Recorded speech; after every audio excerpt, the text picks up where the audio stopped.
Hello दोस्तों, welcome to my YouTube channel.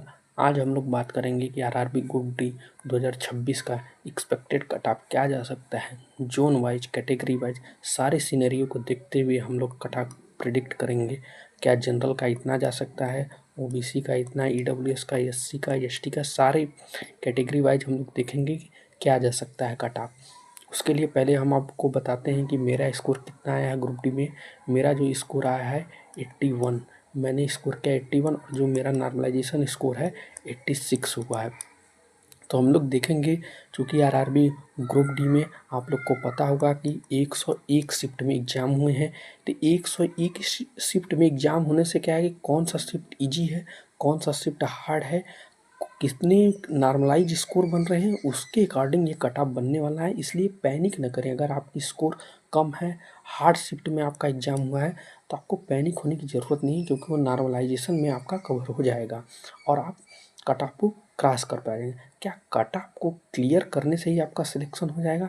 तो इस बात को भी आप ध्यान रखेंगे कि क्या हो सकता है, फाइनल कट ऑफ के लिए कितने नंबर चाहिए। इन सारे सिनेरियो को देखते हुए हम लोग आज कट ऑफ की बात करेंगे। और देखिए, वीडियो बनाना और एग्ज़ाम में बैठकर एक्सपेक्टेड कट ऑफ बनाना दोनों अलग चीज़ होती हैं। बहुत लोग एजम्पशन बेस्ड डाटा के अनुसार बात करते हैं। हम लोग को पता है कि हम लोग एग्ज़ाम का डिफ़िकल्टी लेवल क्या है, कैसे अटेम्प्ट होता है और क्या फैक्टर वर्क करेगा कट ऑफ को डिसाइड करने में। चलिए हम लोग इस वीडियो में बात करते हैं। तो हम लोग देखते हैं कि आरआरबी ग्रुप डी में कौन कौन से ऐसे फैक्टर होंगे जो कट ऑफ को डिसाइड करेंगे, कट ऑफ को क्या करेंगे, डिसाइड करेंगे। तो चलिए हम लोग पहले बात कहते हैं कि पहले जो गेम खेलेगा वो है नॉर्मलाइजेशन। अगर सपोज करिए कोई बंदा अगर 75 है नंबर अगर लाया है, लेकिन उसका शिफ्ट ईजी हो गया, तो उसके स्कोर आ जाएंगे 70 पे। और कोई बंदा अगर 68 भी नंबर है, उसका हार्ड शिफ्ट है, तो उसका नंबर स्कोर हो जाएंगे 75। इन सारे फैक्टर में नॉर्मलाइजेशन का बहुत ही बड़ा फैक्टर होता है, क्योंकि आप लोग एग्जाम में बैठे हैं तो आप लोग को पता होगा कि नॉर्मलाइजेशन कैसे वर्क करता है। अब हम लोग दूसरा क्या है, परसेंटाइल स्कोर।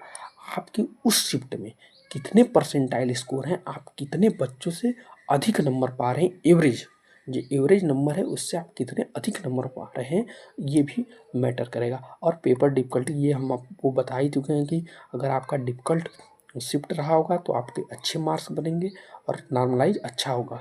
और किस जोन में कितनी वैकेंसी है ये भी मैटर करेगा। अगर आप सपोज करिए आप इलाहाबाद जोन से हैं, आपकी वैकेंसी कम है, तो जाहिर सी बात है उसकी कट ऑफ हाई ही जाने वाली है। और उस कैटेगरी में एप्लीकेंट रेशियो कितना है। सपोज करिए बहुत सारे ऐसे जोन हैं जिसमें ओबीसी के कैंडिडेट ज़्यादा हैं, तो उसकी कट ऑफ जनरल के लगभग बराबर ही जाने वाली है कट ऑफ ओबीसी की। और जोन लास्ट है, जोन मैटर मोस्ट।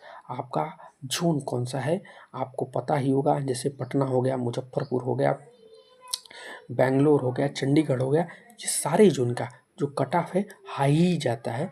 तो हम लोग देखते हैं कि क्या कट ऑफ हाई जाने वाला है, क्या कट ऑफ हो सकता है, इसके बारे में हम लोग डिस्कस करने वाले हैं।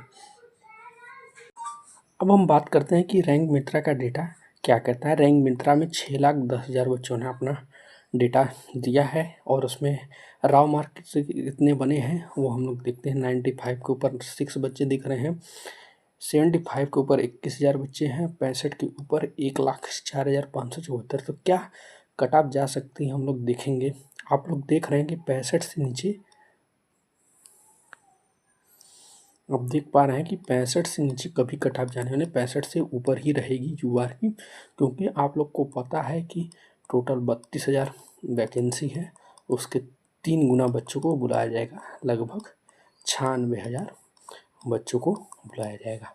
तो 96,000 क्या 65 70 जाएगा, क्या जाएगा कट ऑफ, उसके अकॉर्डिंग हम लोग डिस्कशन करेंगे कि किसकी कट ऑफ कितनी जा सकती है। क्योंकि अभी आपको पता है ये रॉ मार्क पे डेटा है, अभी नॉर्मलाइजेशन डेटा अभी अवेलेबल नहीं है। तो नॉर्मलाइजेशन आपको पता है कि अगर शिफ्ट ईजी रहेगा तो कम होगा, हार्ड रहेगा तो अधिक रहेगा, क्योंकि रेलवे में परसेंटाइल बेस्ड है। तो आप देख सकते हैं कि कितना कट ऑफ जा सकता है। हम लोग देखेंगे कि यूआर का कट ऑफ कितना जा सकता है। अगर यूआर से अगर आप हैं, आपके 70 प्लस माइनस अगर 2 बन रहे हैं नॉर्मलाइजेशन मार्क अगर आपका बन रहा है तो आप मान के चलिए आपका पेट के लिए कॉल लेटर आने वाला है। और ओबीसी से अगर आप हैं ओबीसी से तो आपका 68 ±2 ईडब्ल्यूएस।